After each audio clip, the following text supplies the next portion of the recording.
నమస్తే, good morning.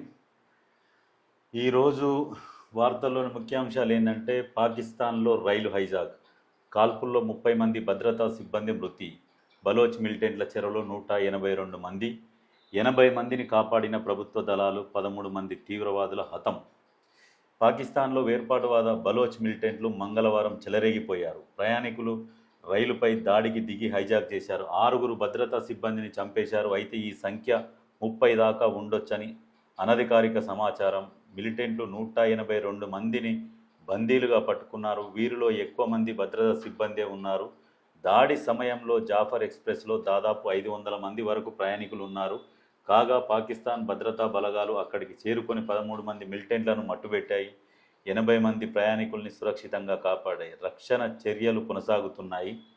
సమస్యాత్మక బలూచిస్తాన్ ప్రావిన్సులో పర్వత ప్రాంతమైన క్వెట్టా నుంచి ఖైబర్ పఖ్తుంఖ్వా ప్రావిన్సులో పెషావర్కు రైలు వెళ్తుండగా మిలిటెంట్లు దాడికి తెగబడ్డారు. ఈ రైలు మార్గంలో 17 సొరంగాలు ఉండగా 8వ సొరంగం వద్ద మిలిటెంట్లు ట్రక్కును పేల్చి జాఫర్ ఎక్స్ప్రెస్ని తమ నియంత్రణలోకి తీసుకున్నారు. ఆ తర్వాత రైలును చుట్టుముట్టి భారీ స్థాయిలో కాల్పులు జరిపారు. ఈ కాల్పుల్లో రైలు డ్రైవర్ సహా పలువురికి గాయాలైనట్లు సమాచారం. అందరిని చంపేస్తామంటున్నారు. పాకిస్తానే కదా ఈ టెర్రరిజాన్ని పెంచి పోషించింది. ఇప్పుడు బలూచిస్తాన్ అంటే వీళ్ళు వేర్పాటువాదులు. వీళ్లకు గన్నులు ఎక్కడి నుంచి వస్తున్నాయి? వాళ్ళే అప్పుడున్న ప్రభుత్వం భారత్ మీదకి ఉసిగొల్పడానికి టెర్రరిస్టులను ఎంకరేజ్ చేసి, అదే సమయంలో వీళ్ళు గన్నులు పెట్టుకొని ఇప్పుడు వాళ్ళకంటే వాళ్ళే ఏలుగుచ్చుకున్నట్టు అయిపోయింది.